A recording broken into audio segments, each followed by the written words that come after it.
Um, we're going to let you find out how well you did. Now, by the way, if you weren't the victim in all of this, I could give it to you next time, so don't gloat. Understand that. What happened? Was it easy? Was it hard? You're still writing. Yeah, what? I was talking too fast. I slowed my pace down by about a half on top of that. Ron, was it easy or hard? It was hard. Okay. Did you get it right? There's the passage right there. So, yeah, now you can copy it down, can't you? This is the passage I just read, and I had them write it down as I was speaking. And they said this was difficult. In fact, did it come out anywhere close to this? Okay, it's not quite as accurate as we would like it to be. Okay. Well, Ron, what about you? Did it come out the way? Oh, no, no. Okay. Now, there's the problem. Suppose you had one copy of something and you start speaking it. How are you going to get it down on paper? How is that going to work? You see, when we do that today, we miss half of it. We get things wrong. And so how in the world do you take a Bible and get it together to where it's accurate? You are always between a rock and a hard place in all of this. The rock and the hard place is you have a single copy of papyrus, which is extremely fragile. Now, this is like having a newspaper that is 50 years old, like I showed you last time. If I pass it around, by the time it gets around the whole class, it's going to be dust. It's going to crumble. And if you only have one single copy and you have 100 people that need to read it, how is that going to happen? And what's going to happen over time when more and more people need it as well? That's what the problem we're going to look at today. How is it transmitted? How do you distribute what we see as the Bible today? How does it get into our hands? How has it been preserved? And that's part of the coming of the lessons together. The truth is, all this stuff has to be copied. Just the same way that we just heard, in some way or fashion. Now, I could have given them the same thing and given them 10 minutes to copy it directly, and it may not have still been the right thing. But how was it copied? We have a problem with our age. We make copies easily, really easily. There was a time where at least you could get original material on microfilm. You may not remember microfilm. I do. We lived in Georgetown, Texas, outside of Georgetown, Texas. We were 10 miles from everywhere. That's how I always described it. And because we were 10 miles from everywhere, we never went anywhere apart because we always needed something in town. So if you're going to go to town, Vicki and I both went. She would need to go to the beauty shop. Now, let me tell you something. For men sitting in a beauty shop, that's akin to the worst kind of torture there is. And it's like sitting in the doctor's office when all they have is the view on TV. But now it's live. And you go, get me out of this place. And so I didn't go with her to the beauty shop. I went down the street to the Georgetown Sun, the newspaper. We were part of a church that was its first full-time work. It was an old church. I knew that. I knew that from looking at the building. I mean, they still had a spot in the ceiling where the stovepipe from the wood burning furnace in the middle of the church building was. That told me something of its age. And so I thought, I'd like to kind of know a little bit of the history of the church. I got time here. And so I went through microfilm, found out you could go all the way back to the 1850s on microfilm from newspapers and read about things that were happening. I got to a lot of interesting information that I'll go into one day in a different form. But I could read something that was 130 years old without having to handle it. It had been preserved. Today, it's even better. You can read that stuff on the internet. It's been digitized. We're in the process of going through all of our junk, as I told you last week. And one of the things, we have a storage building that we need to clean out. One of the things in that storage building, I have a bin that my mother made scrapbooks. And it has newspaper clippings from the big events, such as Alan Shepard's first flight, Mercury 7, or the assassination of John F. Kennedy, or man walking on the moon. She thought, and I did too at the time, the only way to preserve that information was to keep the physical elements. You know where it's going next? The trash can. The reason is I can get online and get the same thing. See, we have an easy copy today. And if that's not bad enough, we just copy.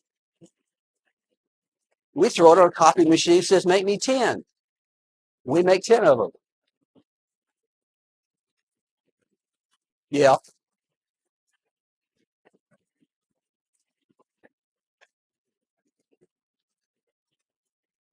Uh-huh. That's right. It hasn't been filtered through time. Yes. Yeah, encyclopedias haven't been filtered through time.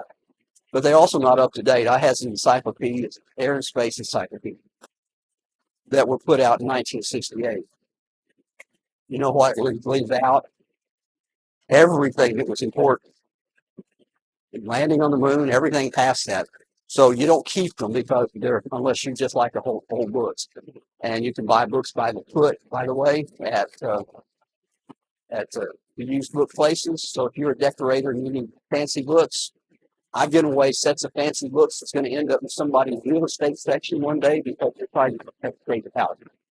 But we can copy stuff over and over and over again. It's easy for us. The problem was that the New Testament and the Old Testament book had oral qualities too. You could not produce that way. Think about it. You couldn't have taken Paul's letter to the Ephesians, flipped it onto a Xerox machine, pumped out 50 copies, and say, here you go, read it. Didn't happen. Instead, it had to be read. True of the Old Testament as well. Nehemiah chapter 8. Nehemiah has now gotten the wall of Jerusalem rebuilt. Everything's trying to be put together. And it says that on the first day of the 7th month, Ezra the priest brought the law before the assembly, which is made up of men and women, all who were able to understand. It was not about understanding. He read it aloud from daybreak until noon. Try that for something. Read for 6 hours straight. Listen for 6 hours straight. Some of you can't listen to me for 30 minutes. Don't tell me you can. I read eyes. But it says that he read it aloud, and it says, and all the people listened attentively to the book of the law. They listened. Think about that for a moment. This is how you had to transmit. Somebody gets up, reads it all. You're supposed to absorb it all. But it doesn't say attentively, by the way. That's not a Hebrew word. That's a way we have to put it together. It meant their ears got it. Today, our ears don't get anything. Our eyes get it. We read it. We watch it. If you were to say, listen to me read, you'll go, can you send me the link to that? And I'll just read it at home. And so it was transmitted orally. The same was true in the New Testament. Paul writes a letter to the Colossians. We know the letter. We have the letter. He says, and after this letter has been read to you, New Testament was designed to be read to people. It has an oral quality to it.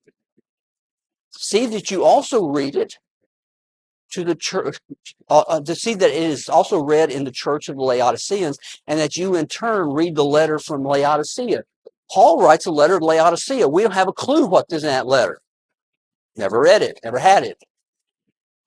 It's not in your Bible. And so here it is that we have this, a letter that we don't have, but a letter that we do have. But the only way that the Laodiceans heard what Paul wrote to the Colossians was then to send the absolute copy of the letter, the only one he wrote, over to Colossae for them to hear it. Why oral, though?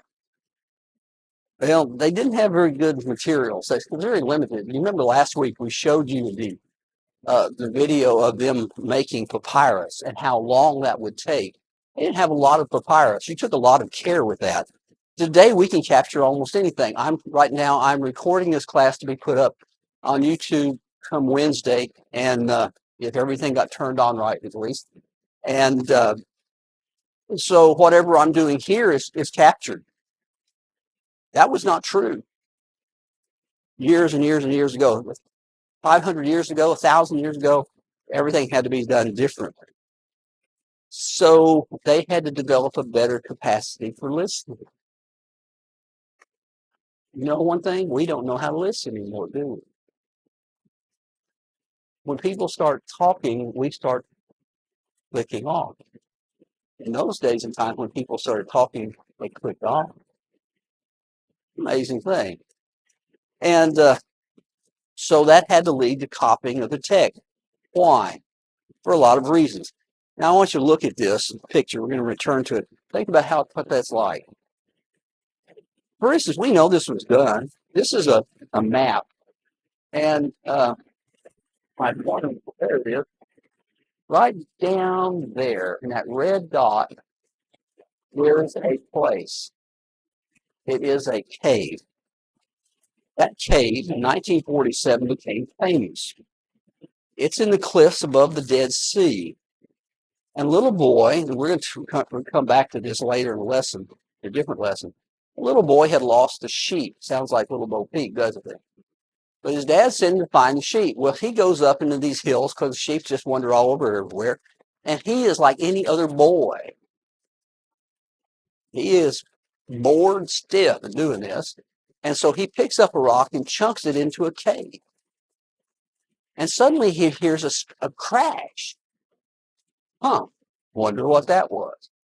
Usually that's a little late to find out, but that's okay. He goes into the cave and he smashed a jar, an old jar, an earthen jar. But inside of it was a scroll. His father knew a guy in the local town who sold antiquities. That means when you go to the Holy Land, they'll sell you a cheap knockoff, but you can buy the real things if you can get it out of the country without being arrested. Things like old scrolls and old pieces of pots and things like that. Those are called antiquities. And so he took it to them, and the antiquities dealer realized very, very quickly this was extremely old, to the point that it preceded the first century AD. And so scholars began to look at it and became known as the Dead Sea Scrolls. These were scrolls that were copied from some other source. We know that because they had something called a scriptorium. This is when they went out to the Dead Sea area and they excavated a place called Qumran, which is where the Essenes lived. That's a whole different topic too. So Essenes were kind of antisocial, let's put it that way. They didn't like to be around people a lot. So they moved out to the Dead Sea. You don't get a lot of drop-in company if you're out in the deserts, that's how it works. But they had scriptoriums, and scriptoriums were there so they could copy the text of Scripture. And we find these places in the ruins at Qumran. In fact, this is probably what they looked like. They had a concrete bench, a concrete table. We call it concrete stone, really. And they would sit there, these scribes would sit there, and all day long, they would copy from one piece of paper or scroll to another to produce a copy of that. Think about how bad that is. You want that job? Years ago, Texas Monthly had a list of 10 worst jobs in the state of Texas. You know what the worst job in the state of Texas is? Putting buttons down on the highway in August. I have to agree with that. This is comparable to putting buttons down on the highway in the heat. All they're out there doing this day in, day out, minute by minute, they're doing the same thing. How monotonous could that be? And monotony creates other problems that you see. what they would do, they'd take a piece of papyrus and they would have what looked like a needle. And they would take that needle and they make pinpricks in a line. And those lines would become their guidelines for writing. And and they got this perfect thing because you didn't want to mess it up, because if you messed it up, this cost a lot of money. And so that's how they copied it over and over again. They used two methods. One of them, though, was what we did this morning, the dictation method. You had a reader, and the reader would unroll the scroll, and he would begin reading. And the scribe then would listen to him speak, and as he did, he would write down what he said. Now, we already found out that's hard. Nobody wants to do that. It can be done. By the way, it's not that bad because we've done it that way before, even in the fairly deep recent time. My wife, her college degree is business education, which her father said, you need to be that because typing and dictation never will go out of style. She knew how to take dictation, still does. Every once in a while, so she's on the phone and she's scribbling. I'll look at it and go, chicken must have crossed the road on that one. Let me tell you. But she can read it back to me because she knows shorthand. She's very good at it as well. It's too bad she can't translate that. Modern technology has taken that away. But you can learn to do things like this. So it wasn't impossible. But it did present problems, as Ron and John found out. You don't always hear things clearly. In Revelation chapter 1, verse 5, there's a passage there that in King James Version reads this way. Unto him that loved us and washed us from our sins in his own blood. Now, you take New American Standard Translation, which is about as word to word as you get, and it says, to him who loved us and released us from our sins. Not the same word. The problem is, this is if you hear something, you may hear it wrong. Besides that, words sound alike. If I say red, how do you spell red? Is it R-E-D or R-E-A-D? Sounds the same, doesn't it? What are you going to put down on the paper if I say red? Will that change the meaning of that? The book was red. Okay. Does that mean it's a red book? And does that mean someone consumed its contents? Makes a difference. The reason for that is these words sound alike, and they used a later text for the King James Version which had the mistake in it. And that's a whole different lesson as well. But this is one of those things like that. Now, this happens today. It happened to me once. I made an announcement 20 years ago about, and I don't remember what I was announcing, but I used the phrase, bust your buttons. When I got home, my wife was going to tear me apart. You can't say that. I said, what do you mean? I just said, bust your buttons. That's not how it came out. Said, I don't say that. She said, I hope you didn't, but that's how it sounded. You know, was that because of my poor diction or poor hearing or both? Or the sound system hiccuping at particular times? I don't know. But see, today we have that same problem where people do this. But the other was to directly copy it. What would happen then? They would take this, they would read it to themselves, and then they would retain it in memory, and then they would dictate it back to themselves, and they would do the actual writing based upon what they were dictating back to themselves that they had read. Sounds complicated, but that's kind of what happens. It can be a little bit effective. It can also be faulty. What if your eye slips? Um, what if it's wrong? Now, the problem here that um, it's very arduous. Think about doing it. I like this picture because he's right down on the paper. He's created bad eyesight. You can't see well. This is a problem. How do you read this? I didn't understand this until I was in college. I took a summer English class. I had one English class I had to take, and I put it off until I almost graduated. Took it in the summer. And in front of me was this girl who, her eyesight was so bad, I don't understand it. But when she would read a book, we would read things like Chaucer, try to read that. And she would have to get down to here to read the book. In every class, as we read, she'd go at 8 o'clock in the morning, for one thing.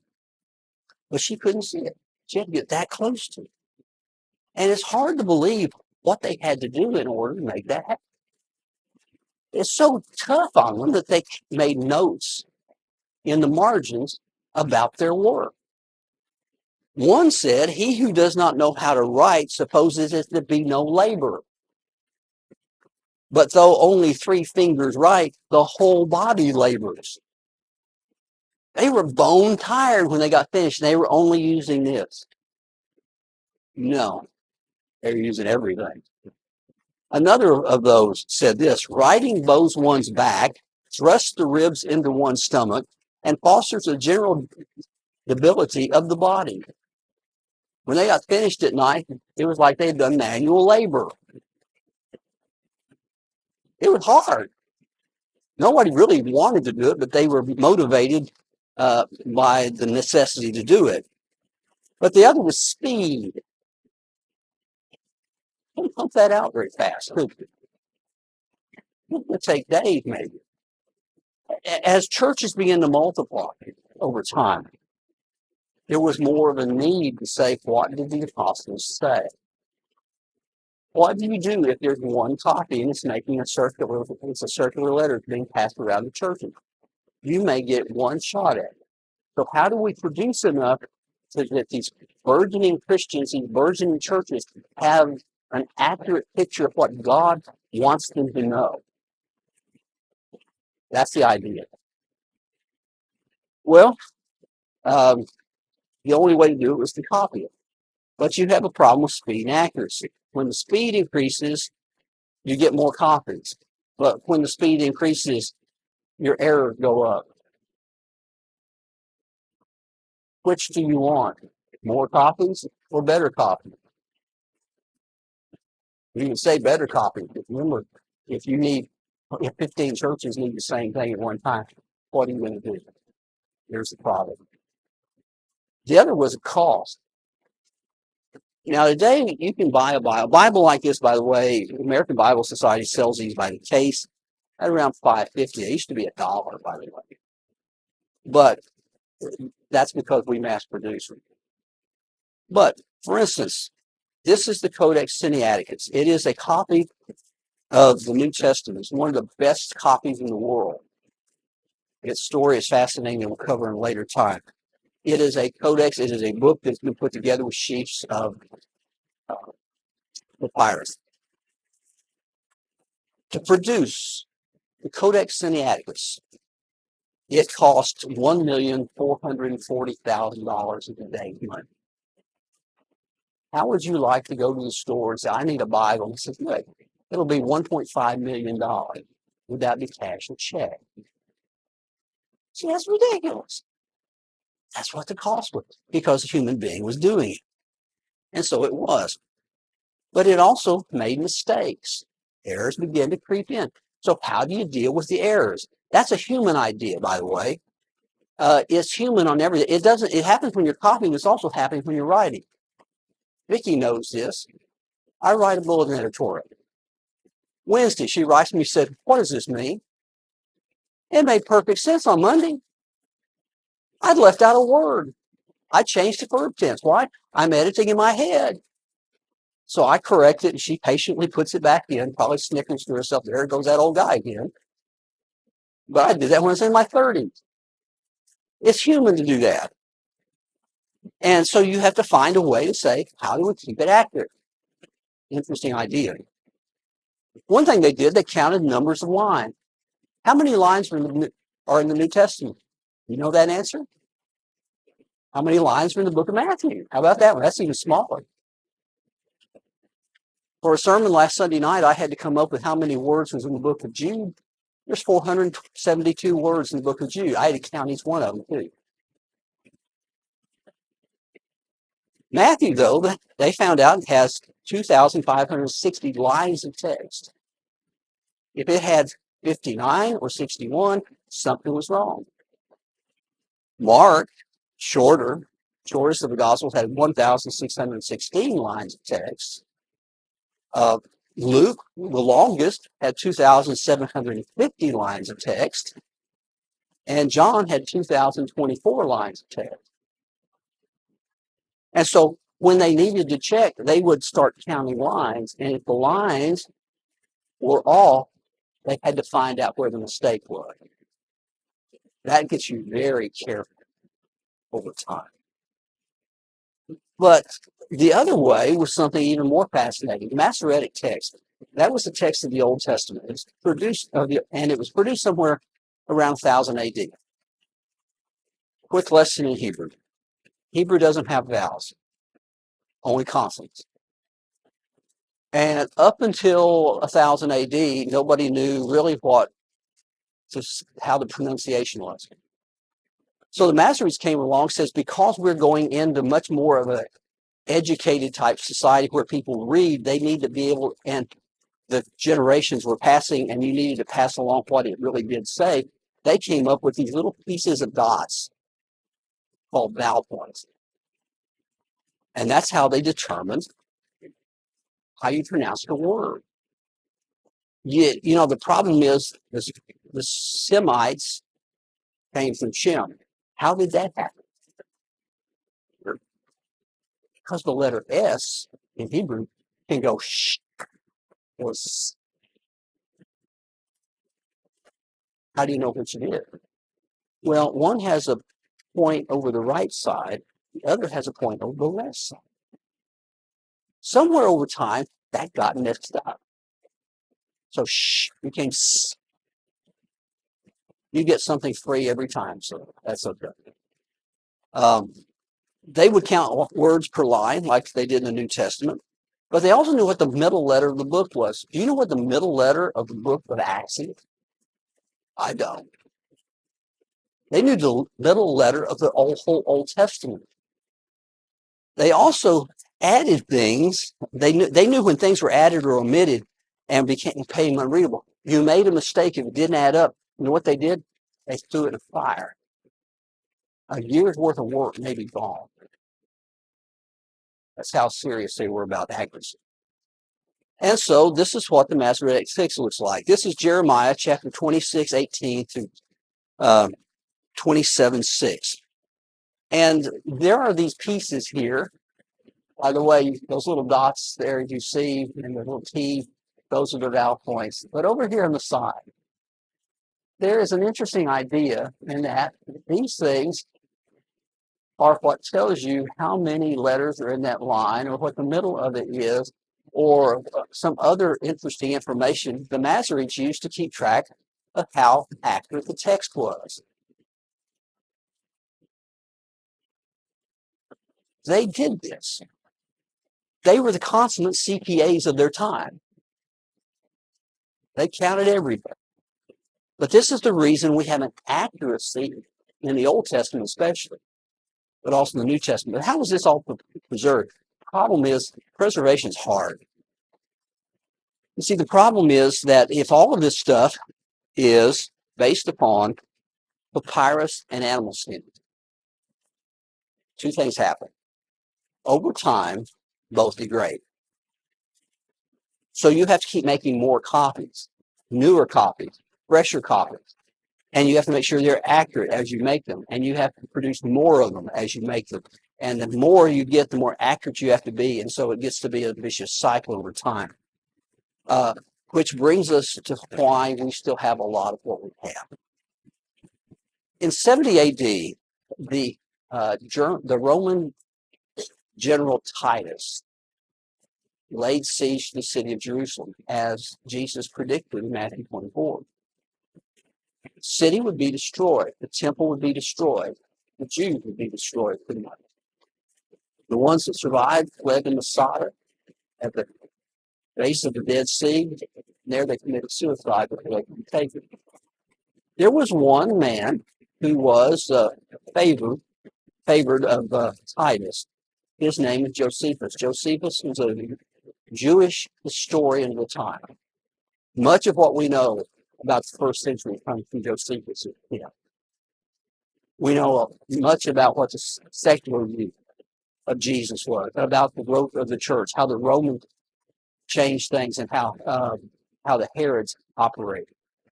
By the way, so Josephus did not care for the Herods at all, which smart man. But Josephus could see this coming. So he went to Titus and he begged for two things before he destroyed the city. One, I want to keep my family safe. Two, I want to take the sacred scroll before you destroy the temple. The two most precious things in his mind were family he had and scrolls that he read. And because of that, much of the things that we have preserved, especially in the Old Testament today, are because of that one man, his courage. And when you think about that, how important it was for him to say, we've got to keep this alive. We've got to keep this where generations can read it. That's why we have a Bible we can read today. Because there are people who put life on the line to make sure it got produced, written, copied, and transmitted. And so there's where we are. And these scrolls that became the basis of the Old Testament, some which may even become part of the New Testament, but we can tell maybe the books of James or something like that, were preserved. But next week, do you know why there are 66 books in the Bible?